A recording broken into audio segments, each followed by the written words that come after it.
and you're a younger kid, right? And you want to impress somebody that's much older than you, just be tenacious in the pursuit of whatever you're trying to get with them. Yeah, just put in the fucking work. That's how you show you're most serious. People won't do it. Well, that's how you show you're serious. 100%. Showing up every day. Yeah, it's just proving them. And now, Escaping the Drift, the show designed to get you from where you are to where you want to be. I'm John Gafford, and I have a knack for getting extraordinary achievers to drop their secrets to help you on a path to greatness. So stop drifting along, escape the drift, and it's time to start right now. Welcome back to the program, everybody. Like it says in the opening, man, the show that gets you from where you are to where you want to be. And today in studio, man, you think doing things is hard. If you think if you're a person that can't quite finish things, you can't push through, you find you have some mental weakness. Now this dude, and I always like to say when people come through, I'm like, this is a friend of mine. This dude legitimately is a friend of mine. Like I've known this guy for a couple of years now, and I just never marvel at the things that he done, the feats that he finishes. He is not only a massive dude in the self-storage industry, and we'll talk about some of that, but this is a guy that just says, you know what I want to do today? I think I'm going to run 100 miles at once, at the same time, in the same direction. Oh, I'm a dude that wants to run an ultra marathon just because I want to do it.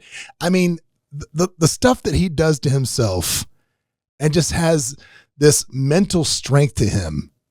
We got to learn something today. Ladies and gentlemen, welcome to the studio. This is Brady McDonald. What's up, Brady? John? What's up, dude? What's up, brother? I'm so glad you're here. Much like so many of my friends, I see a random Instagram post then you're like, I'm late over on my way to Vegas. I'm like, Vegas, come to the office. Yeah. It's like, see you in when can you be? Yeah, right as it works out, as it does that. But dude, your level of mental toughness is unbelievable to me. Just the stuff you're able to push yourself through and the transformation you made in your body and your mindset and all of that stuff is amazing. So let's back up because I want to get through all of this because, you know, this is one of those definitely, is the hero made or is the hero born? You know what I'm saying? Because you got some mental toughness this next level. So tell me, I'm going to interview you like I know nothing about you, which sometimes is harder than it is. Because, you know, nothing worse than a podcast with full of inside jokes. But tell me about the upbringing. Where'd you grow up? Tell me about that. Yeah, I grew up in Owen Sound, Ontario, Canada. So small town Canada, 20,000 people. You know, the family was divorced at 11 years old. Lost my license for drinking and driving at 16. I was pretty good at drinking. Started it when I was 14. Actually, I was pretty bad at it, I guess. Then, drinking. Lost my license at 16. My parents said, kid, you got to grow up. So you're going to college. So pick what you want to do. And at that point, I thought the most successful people we knew in our world were these guys, like uncles that were forest firefighters. So they said, okay, well, why don't you go to school for forestry? And that's what I did at 17 years old. But I met a guy who was one of my buddy's friends. Where did you go to school for forestry? Like in some shithole town in Lindsay, Ontario, Canada. Okay. I was going to say, because I'm from a shithole town in North Florida where they have a forestry school. Yeah, so exactly. So you know what I'm talking about. I was like, wait a second. Yeah. So, you know, there's like 5 girls there. And So, so I was there for a year, figured out, hey, there's this, you know, dream job working for this big corporate company that was a big power company across all of Ontario. And I realized the guy had a brand new truck all the time, a full case of beer. I'm like, hey, I'm going to go get that job. And that's what I did. So that kind of, you know, that was the first testament that if you just do something and be relentless, I just faxed my resume to them every single week until they wanted to hire you. Until they had to, because they're like, this guy is not going to quit.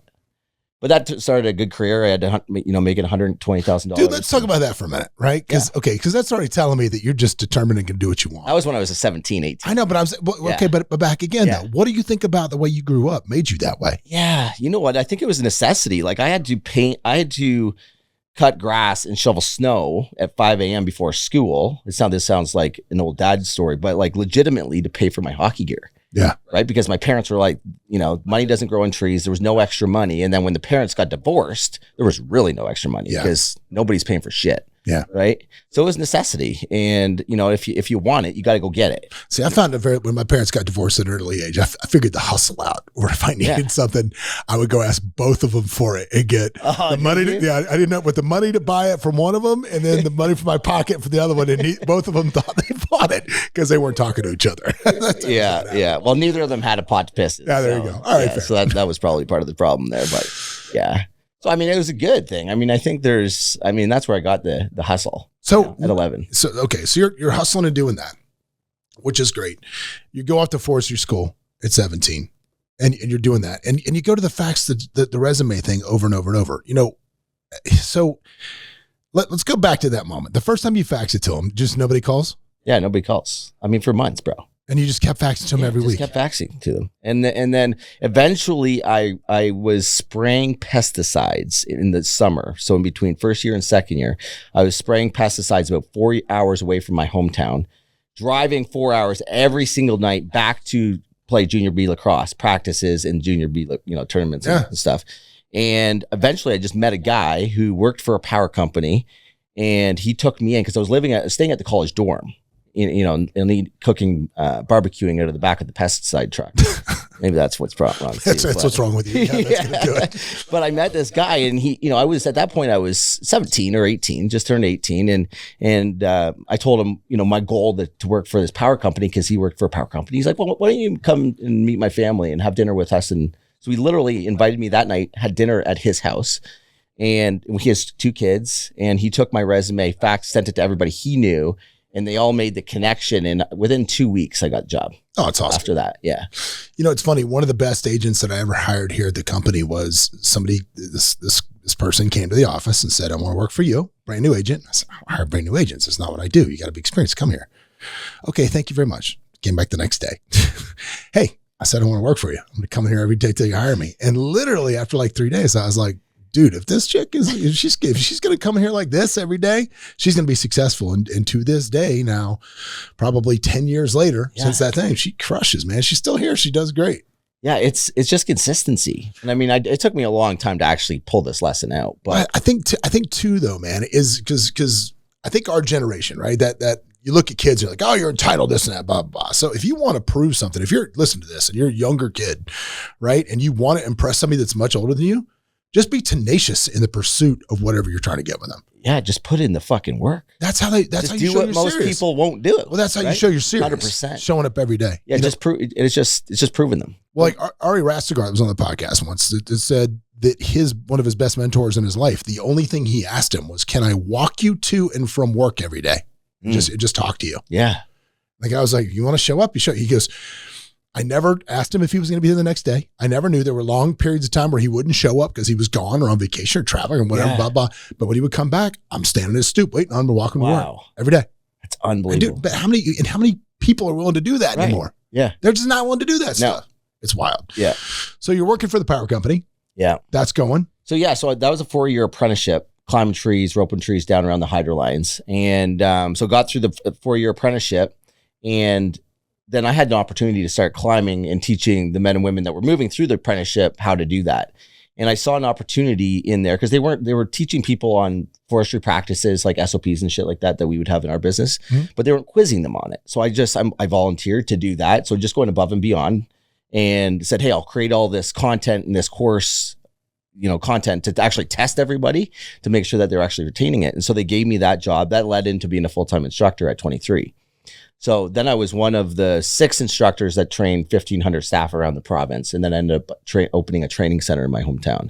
So that's what I ended up doing for 12 years, is running this training center and just teaching men and women around And that was not safe work too. That's a little dangerous. Yeah, you're basically teaching them how not to kill themselves. Yeah. Right. And before that, like I did almost fell out of a tree, and so it's dangerous work. Yeah. Right. But it was. It probably is 10 years into that career. I just felt like I did have a lot of freedom because I did all my boss's job, right? Like, again, that's just, you want freedom, do all your boss job. He doesn't show up. Yeah. And so that's a good lesson. That's a good lesson. He was 2 hours in a different town. I did all of his job, all of my job. I ran the training center. He never showed up. And, I was making good money, like again, $120,000 a year.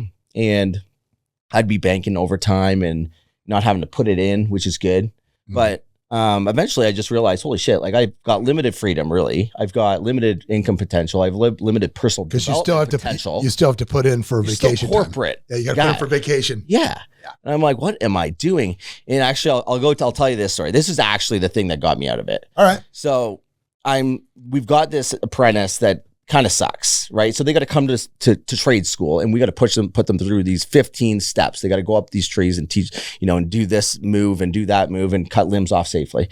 And we got to see them do it. Otherwise they don't move on to the next year. Well, this one kid was struggling and he was clearly scared, right? And he wasn't even a kid. He was older than me at the time. He was probably like 35. And anyway, so I'm like, dude, you got to do this. And he's like, you could tell he's nervous. I'm like, he's like, dude, I got to come down and take a shit.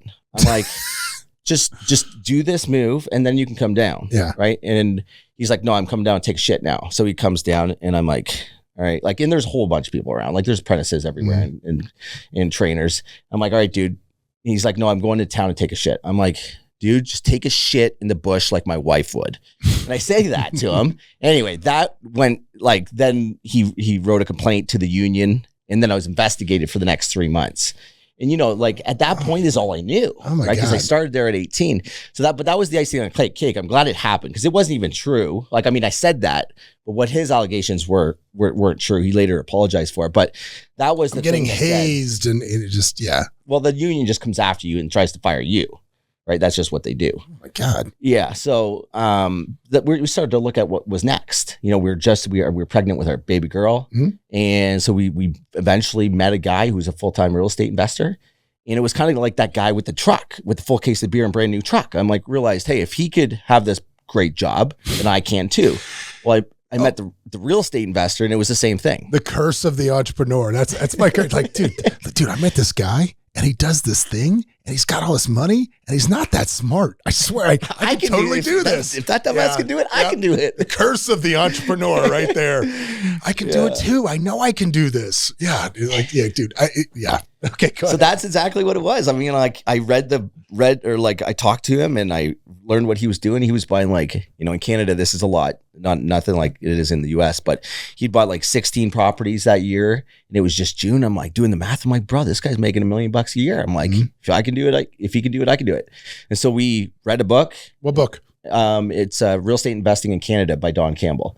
Okay. So it's just, it's like the 30,000 foot view of, Is it different in Canada than the United States? Does it not really, but it's just like that he just niched down to sell the more books. 15 years later. Okay, there you go. Yeah, yeah. So just niching down. Yeah, your filing systems are still paper. Where here they had the internet. You know the difference. He references everything in the metric system. Yeah, that's exactly. Yeah, and they're referencing igloos for houses and not actual real houses. Fair. It has a French translation. There you go. That's the book in Canada. Yeah. So you read the book. So I read the book, and I'm like, I figured it out. And so we bought a house, did the burst strategy on it. We refinanced 2 of our properties. What year was this? 2015. Okay, 2015. Yeah, and then so that worked. We proved the strategy, and then immediately started a construction company, property management company. We ended up doing 7 properties that year with all of our own money, and then started doing joint venture partnerships. And we burned everything. We were converting all single family homes to duplexes and triplexes. And then did a lot of accessory dwelling units in a few years later, and then a lot of new construction.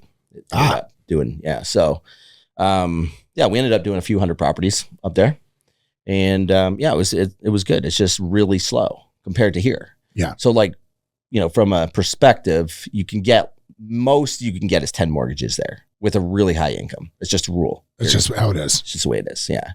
You come down here and it's sky's the limit. Unlimited. Yeah. So how are you getting multiple mortgages? What were you doing? So I was tapped out at 10. My wife had 10. And then what we had to do was go get joint venture partners. They would put up all the money and qualify for the mortgage. And we'd have to give 50% of the equity away. So we did that. I mean, it still worked, thankfully, but just not to the scale it would have here. And we did very well. I mean, when we came here, and it was 2022, we came down here and we weren't really looking at things or the numbers up there. He's generalizing down here with the United States. Yeah, United States. Florida is where you Florida. Yeah. So we came down the US, and then that's where interest rates in Canada, I wasn't really paying attention to everything. And we were variable mortgages on over 100 properties. And they went from 1% to 7.5% in 6 months. Yeah. Did anything you have cash flow at that point? No, bro. We were bleeding. Okay, so on top of that, Hurricane Ian smoked us, but we had big developments finishing. They were yanking mortgages out from under us, dropping the values. We were trying to pull out we were losing 300 to 800 a month. Wow. For like a lot of months, bro. It was terrifying. What year was this? This was in 2023. Oh, so it's just happened. Fucking, yeah. Oh my God. This was like right before I went to Kent. Oh, wow. Yeah, like and thankfully I had Kent around me, and because he, you just get stuck in it, and you're like, you can't see the forest for the trees. What did Kent tell you to? He's just like, well, thankfully I had these big problems, but I had a big portfolio. Did he call you names? He just said, "Don't be a little bitch." What he said, it was just simple. I'm like, why didn't I think of this? He's just like, dude, just sell the fucking red. He's like, the sooner you get out of that red, the sooner you'll have bandwidth back. And then you can actually solve your problem. And I'm trying to start masterminds, and we started mastermind cash flow 300 grand. We thought we were like figuring this out. All we were doing is creating more chaos, more distractions. And, and the problem's getting worse, not better. And so, that all happened at the same time as when I quit drinking too. Yeah. And I think that was, we can go into that too. But like for me, that was the moment where I actually said, okay, I need to take control of this shit. Cause it's like, this is going to end up really fucking bad if I keep drinking it away. Yeah. And I think it's so funny, man, how many people chase those bad investments like that. Like I just got to make it this month, and then we'll make it next month. Next month. It's like, bro, sometimes just cut bait. Yeah, dude. There was the best advice I could have ever got. He's like, he said to me, actually, so I went to his office, told him all this shit, showed him all the books. And he's like, okay, we got to sell the red as fast as you can. That's project number one. And he's like, have you ever had $1 million in the bank? I'm like, fuck no, I'm a real estate investor. It's either feast or famine. Yeah. It's like, I want you to put $1 million back in your bank for the first time. And the next one was, we had another business. He's like, I want you to get that to 200 grand a month, so we, sold the properties, and he's like, you have 90 days to get this done. He's like, you'll have bandwidth back. You'll be good. Your headspace becomes clear. Yeah, dude. And I'm like, all right, well, I'll go to work. And we ended up putting 3.8 million in the bank, and and everything was all good. But because you went from hemorrhaging money to all of a sudden, I've got no more debt, and I'm sitting on this cash, and now I can breathe. Yeah, I can breathe. Yeah, now we can we can slow down. We can sell the properties in a controlled manner and whatnot. But yeah, it was. When you look back and you're like, fuck, I wouldn't wish that on my enemy, but I am glad it happened. You learn lessons. Like one of the biggest lessons there is that you can't eat your equity. And that was one of the big things. We were only in real estate. So we didn't have any cash flowing, like real business. The property's cash flow like $200 or $300 a month. And you got jackasses up in Ontario. Like the landlord laws are up there, like probably like New York or California, I would think. But, you lose that cash flow. All the time, very quickly, and so, but you can't eat the equity when shit hits the fan. And so I'll never do that again. So we're doing it differently now, which is good. Are you, cause like, I know that there's now you could potentially cross collateralize that entire portfolio. You can't really do that here. You can't? Up there, you can't find one big buyer like that. You could, down here, you'd sell your portfolio. Yeah, sure. You can't do that up there. No, but I'm saying you could pull a line against it by cross-collateralizing the entire portfolio. Yeah, if the bank was giving out loans. Right? Like that was the other big problem. It's just everything tightened up, the rules. So you couldn't, that was our option, was to sell. But, the blessing in the disguise was that we've had the portfolio for a while, and we were buying right and renovating right. And so we had lots of equity. Did you become infinitely more bankable by doing that? Not necessarily, because again, you max out at 10 mortgages anyway. It doesn't fucking matter how bankable you are. It's a different play. Yeah. So our strategy is just to liquidate. We've only got 17 properties left. And then we're becoming a U.S. tax citizen down here. And you're done. So now, but you shifted asset class now. Yeah. So now you're just buying storage, yeah? Yeah. So when we came down, we got 2 big storage developments in Houston, and then debt got challenging in 2022. Same moment in time, right? So I syndicated these 2 big deals, and debt got hard. So we ended up focusing on sourcing the land, doing all the entitlements for self-storage specifically, and then selling the dirt to other developers. Yeah. Because I think you told me at one point you were clearing like 7-figure wins on that. Yeah, we are still. Yeah, that's a huge. Yeah, it's a huge play. Yeah, so they could be anywhere from like 600 to $1 million in value increase by doing the entitlements. So let's talk about that. So, because obviously every market is different for how you got to work with the city and the county and whatever else to get things entitled. For those of you who listen, don't know what we're talking about. When you buy a piece of dirt, you don't just get to automatically build whatever you want on it. The city has a little say-so in that. Yep. And then you've got to kind of get your plans together and you put them through city council and zoning and planning and all of these things. And then eventually they stamp off and say, yes, you can do that. And you can take a piece of land that might be zoned for, let's just say, light residential or light density, where there's not a lot of housing to be on it. If you can get the zoning on that flipped to commercial or industrial or something else, multifamily, it makes that land infinitely more valuable. Mm-hmm. So you kind of can create incredible value in land for people just by understanding how to deal with political red tape. That and just highest and best use. Yeah. Right. So is all of this stuff you're doing in the same market? No, they're all over the U.S. They're all over the U.S. Yeah, all in different municipalities. How in the world are you figuring out how to navigate all of that? Yeah. So we cut our teeth in Ontario and understood like in Canada. And so I did all the entitlement stuff myself. And so I just acted as if I was the planning guy. Right. And I went through rezones and did it all. So I understood it. And so down here, like some municipalities are great. Some are super political, and we just learn by doing, right? I think that is really the only way. Like there's no fucking blueprint to be a developer. Yeah. Right. I mean, if there was, we'd all be super rich. Yeah. Right. But you just go in and you just have to know the right questions. And at the end of the day, you have to trust but verify. And that's the biggest thing. I think you just, like the processes aren't overly complicated, but there's nuance between every municipality.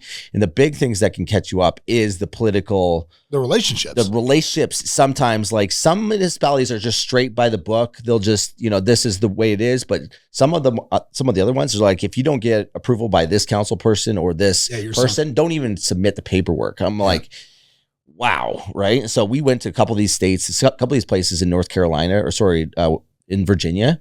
And it's like, it's not happening. It's not happening. It's not happening. So, but other municipalities, you have good conversations and the one big thing is like people want to know what you are building and make it look nice. Yeah. And storage has a horrible rap, right? People hate storage for the most part because they look like the garage doors. Mm-hmm. So we're showing them nice Class A, modern apartment looking facilities, whether they're single story or multi-story, you can make them look nice and we get approvals. So the question is, when you're doing this, you're not closing on the land. You're doing long escrows contingent on the entitlements. Correct. Yeah. We will actually close on the land. You will. We close and then basically our buyer closes the same day.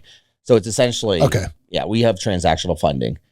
So we'll get it under contract and have like 150 days due diligence time and then 120 days entitlement period. Mm-hmm.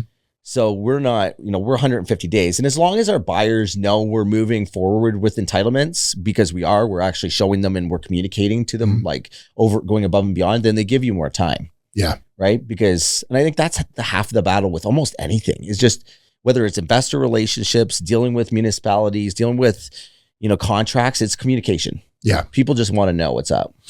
Yeah. It's just such an interesting way to make money in real estate. Everybody thinks, real estate is, multifamily or buying houses. They don't realize that you can literally, if you're just good at dealing with the city, you can have a serious real estate career and make some serious money. And you can do it in any asset class. It doesn't have to be storage. It could be, we started by just finding big lots in a town, right? And if you just know that an R1 lot is this frontage and this lot size, well, then just go find a lot that's twice as big. Yeah, and you sever the thing in the middle. Well, dude, you're such a savage in the fact that you do this in all these different municipalities. Because if you think about it, even like here, right? Like if you drive around in Vegas and you look at a lot of the shopping centers and stuff, there's the same name on them.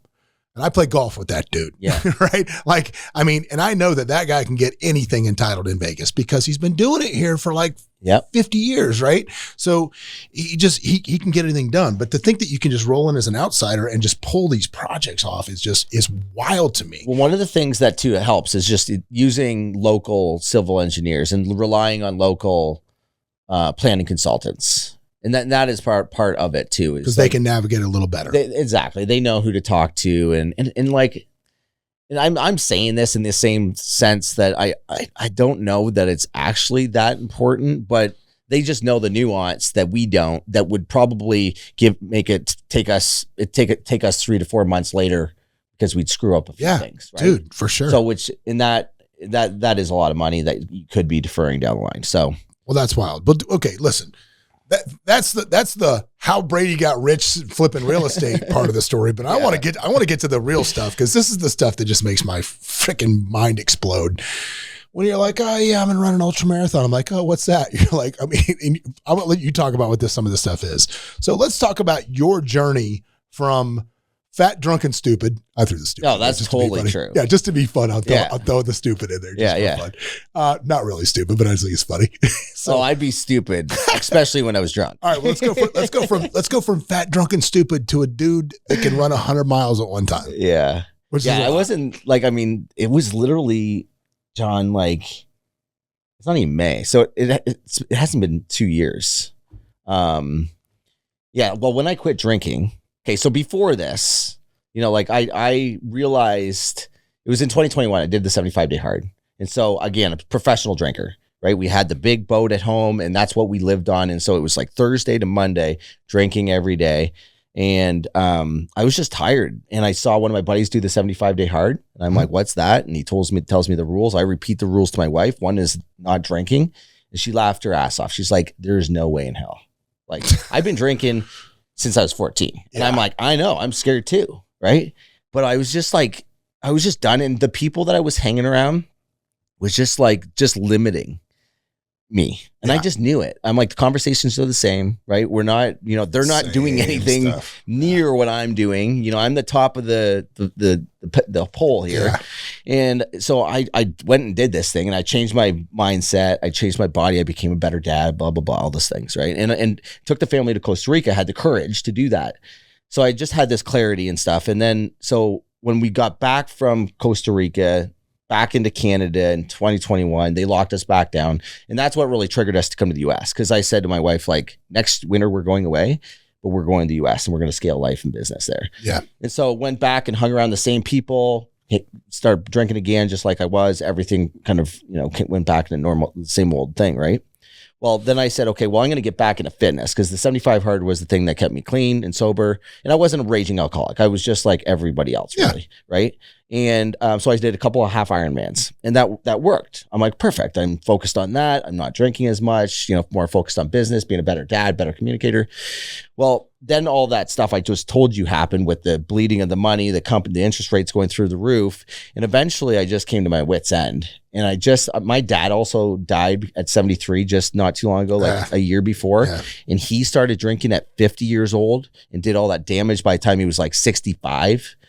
Right? Just like heavy drinking. Right. And I just realized, like, I just looked inside myself, and I saw my daughters, like, they're going to follow whatever I do. Yeah. I was literally sitting on my boat. We have a 53-foot boat in the Exumas, looking out the back, and I'm bleeding. The business is bleeding to death.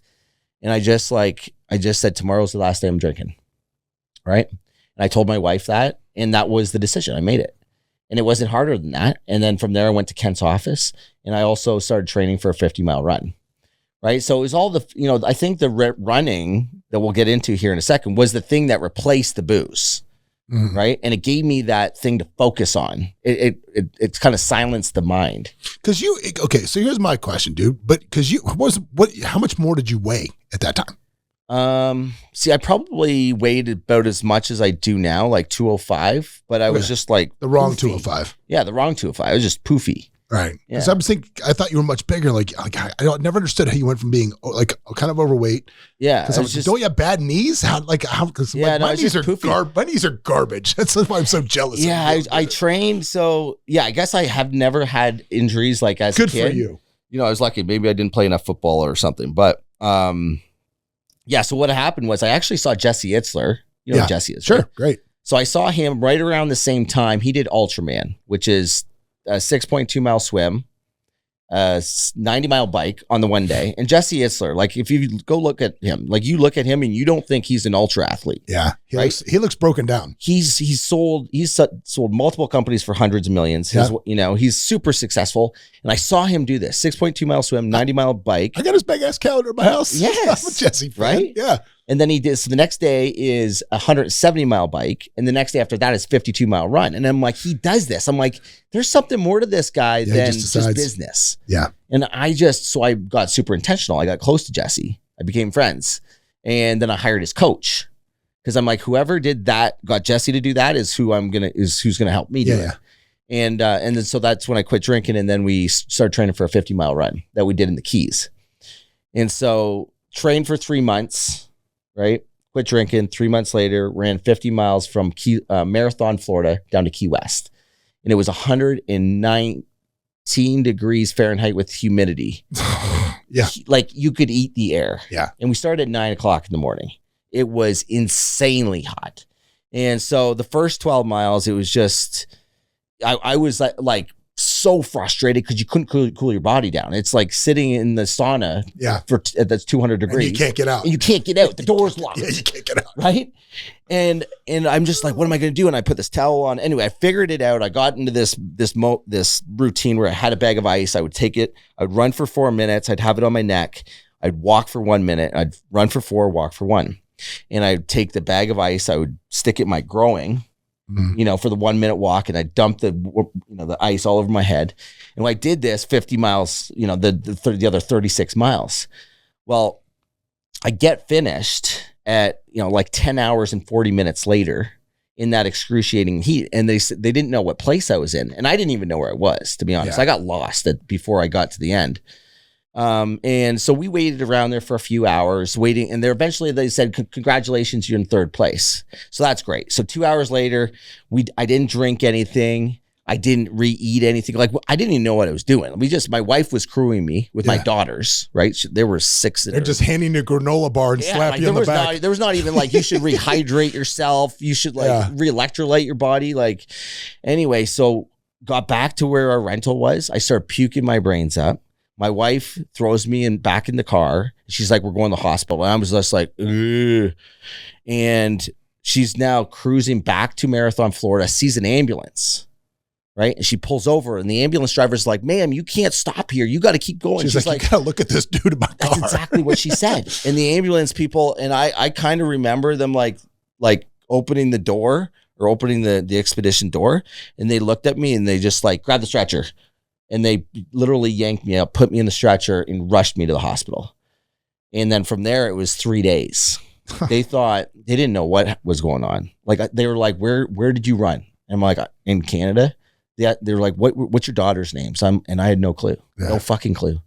And so everybody thought I was dying, including them. They rushed me. So they did brain scans, heart scans, the whole body, then rushed me. They didn't know what was going on, rushed me to Miami.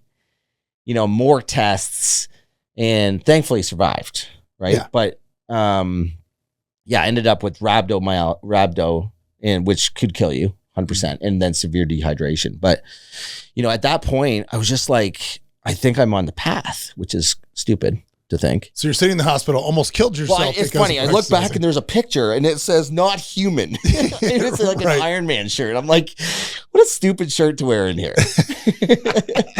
You idiot. So, but the doctors, they found this heart abnormality in there, accidental, and they said, you can't do any of this ever again until you get that heart fixed.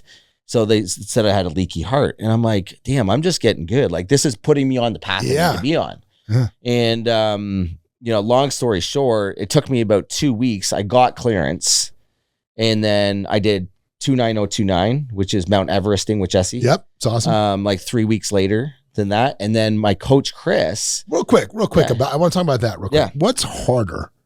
Was the 50 miler harder than 2902? Because the 2902 was serious mind. From the people that I know that have done it, have said it's just because it's so slow. Yeah. The 50 miler was for sure harder for that, just because probably the heat, but then running for 50 mile running is different than also hiking's way long. Like, it was a way longer event. It's a way more mental, like slow. Yeah. And I think I built some mental fortitude by running that 50 miles and built some trust. Built a lot and built some trust in myself. Right. Yeah. So when you go into these things, I mean, I think that's the secret to we're going to talk about some way crazier things in a second, I'm sure. But it's like, if you don't believe you can run 5K, which a lot of people don't believe, but if you can go and run 1K, which everybody can, you will start to believe that chances are you could run 1.5K. Because you're like, I wasn't dead. I wasn't done. I could probably do I had that. another half a K. Right. So then you go out and do 1.5K. And then you're like, I think I could do 2. And you do that over and over again. That's how you create this trust and belief system in yourself. Right. It doesn't happen by you, but you have to do the 1K. Yeah. Right. And that's when you start to do like 29029 after that experience. It's like, okay, this is actually not that bad. Although it's longer, it's more manageable. But, hard is, everybody has different hard. And so that's the big thing that people maybe get a little, when we start telling these stories, it's like, I can't even relate to this motherfucker. Right. But like my wife would never even walk 5K, but not too long ago, she just hiked 20K or 20 miles, 20 miles. And she's doing 29029. And because it started small. Right. Yeah. And and plus the proximity she is to you doing this crazy stuff. 100%. Yeah. Like, she's like, look, she's seen you at your worst. She's like, if this jerk can do it. Exactly.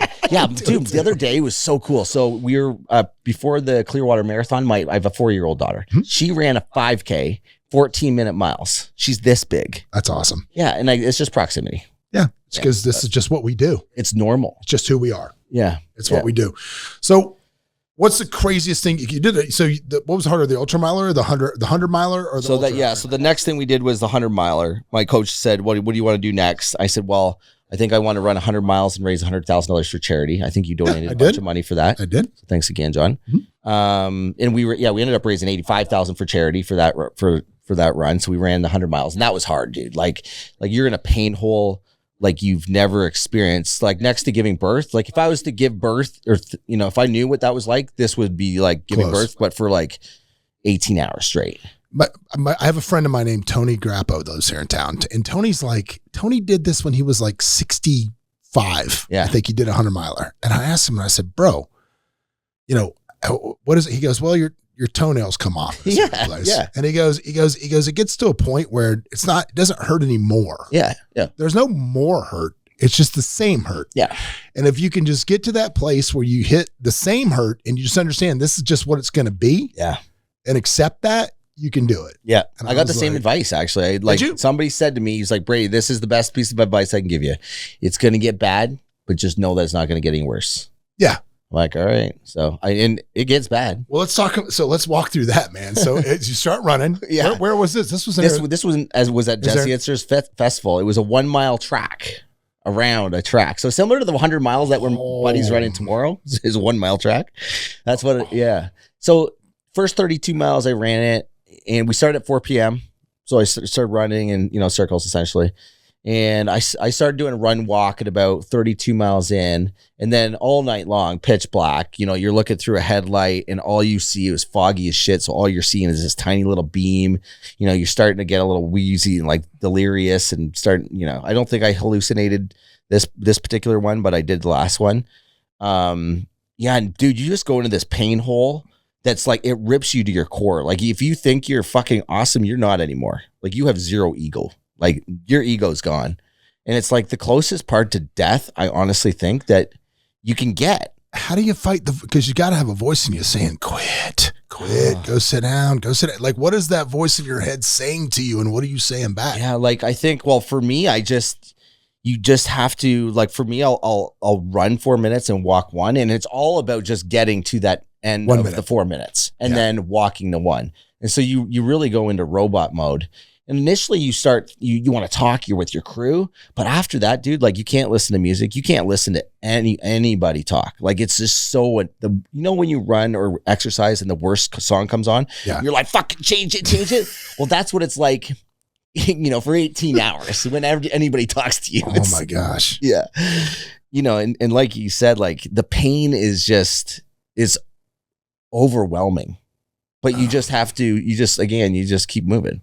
Right. And I think that's the secret, is just don't stop. So how do you, because obviously you got to do something to protect your feet while this is going on. How do you protect, is there any way to protect your feet, or they just, I don't know. I just just keep going. Yeah. On that 100, I think I only had a couple little blisters. It wasn't too bad. The next one, Yeah. The next 100 miler was just in October. That was through the mountains, 13,000 feet of elevation. And so that was a little harder. And that one I actually hallucinated. Is that the one where Kent's wife came out to crew you? Yeah, she was crewing. Okay. Yeah. Okay. Yeah, I was hallucinating, seeing cows and like and horses and shit that weren't there. And the feet were pretty good there too. But just doing that in the mountains was like, I would never fucking do this again. Yeah. Yeah, but then now you're like, well, I could do that again though. Yeah. So I am doing another 100 miler. In April, Zion 100. But okay, so then I kind of like, okay, well, what's next? Yeah. And so I thought, okay, there's this new 200 miler coming out in Mammoth, California. I'll sign up for that. And because I did put my name in for the Moab 240. So I don't know if anybody's listened, probably, to David Goggins. Yeah, sure. Goggins ran the Moab 240. This is a famous race, very hard to get into, 240 miles straight. And I'm like, you know what? I'm just going to put this in. I'm not going to tell my wife because she'll fucking kill me. And so I put my name in. Well, funny, this other guy that I'd met did an introduction to the race director at some point because I was trying to get it into this other race. Well, sure enough, was my name not one of the very first ones to get picked. And so, but my credit card didn't run through. No. I'm like, perfect. Oh. I'm like, I have an out. Yeah. I don't have to do this. My bad. Like, darn. Because I was actually pretty scared. I was with Gearhart. We were in. That's terrifying. It is terrifying, bro. But then, it's funny if we're driving one day with my wife's over there. My buddy calls me. He's like, hey, congrats on getting into Moab. She looks at me like. You signed up for Moab? Yeah, we didn't talk about that. I'm like, oh gosh.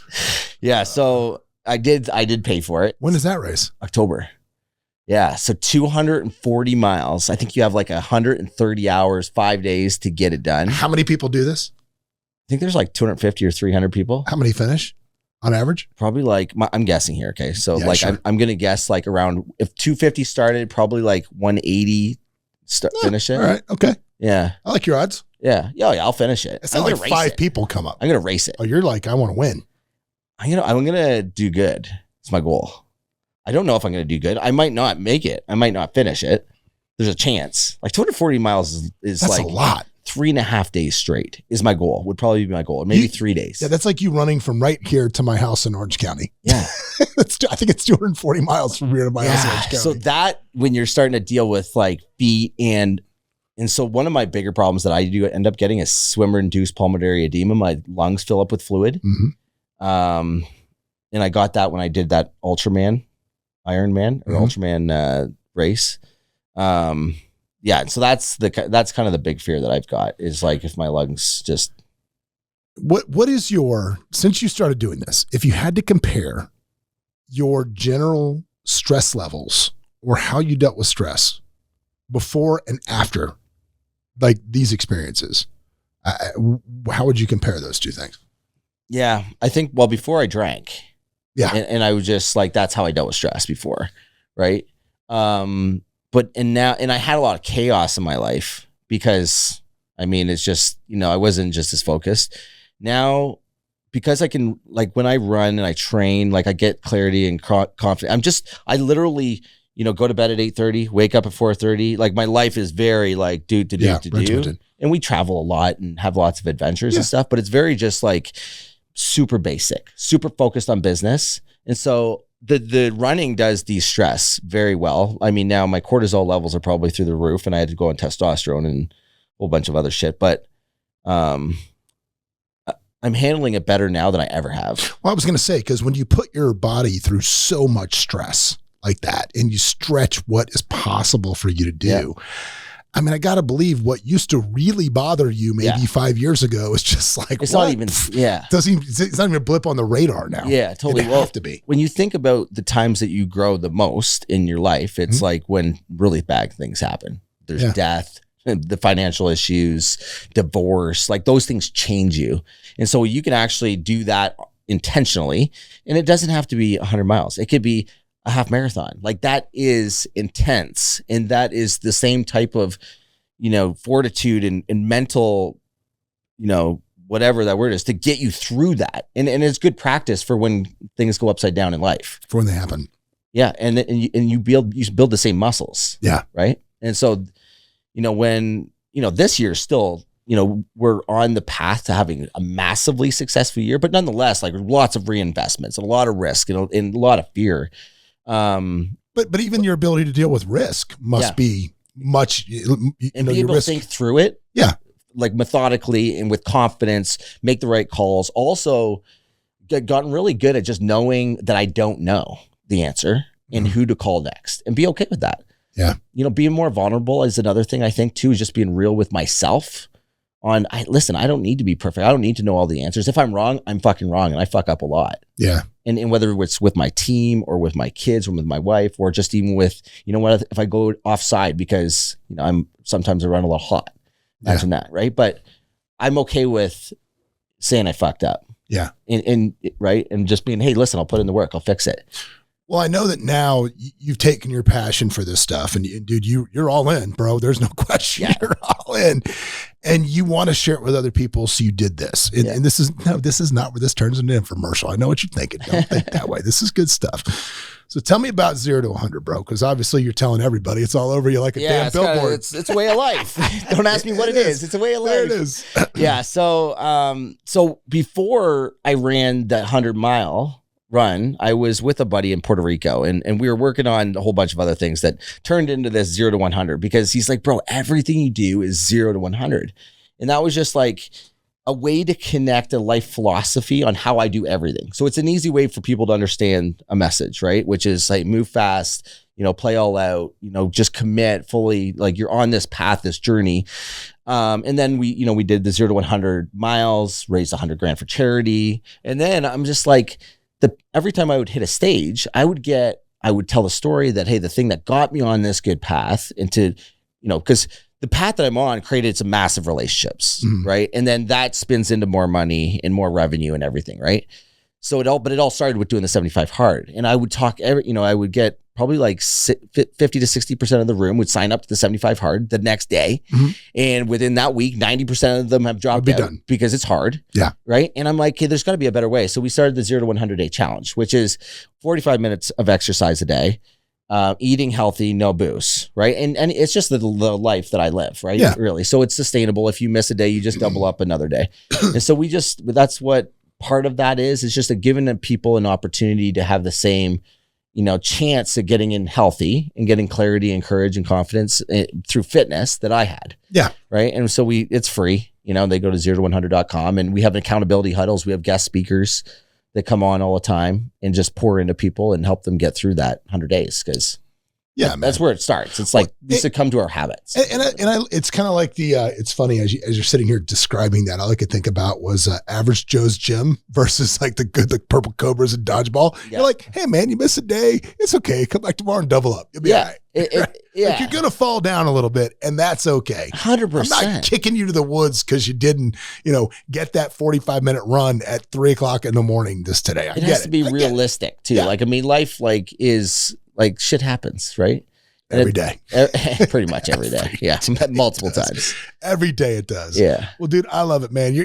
You are literally one of the strongest mentally people I know that can push yourself through this stuff. And I'm rooting for you, this Moab thing. I think that is insanity. And dude, you're one of my craziest friends for the best possible reason. I love that. Let's just hope I survive. If they want to find you, man, how do they find you? Yeah. Instagram, Brady.McDonald84, Facebook, same. Yeah. And then they can go to 0 to 100 if they want to check out the challenge. I love it. Well, dude, if you listen to that today and listen, push yourself, do hard things, because the harder the things that you do, the easier everything else in your life will be. We'll see you next week. What's up, everybody? Thanks for joining us for another episode of Escaping the Drift. Hope you got a bunch out of it, or at least as much as I did out of it. Anyway, if you want to learn more about the show, you can always go over to escapingthedrift.com. You can join our mailing list. But do me a favor, if you wouldn't mind, throw up that 5-star review, give us a share, do something, man. We're here for you. Hopefully you'll be here for us. But anyway, in the meantime, we will see you at the next episode.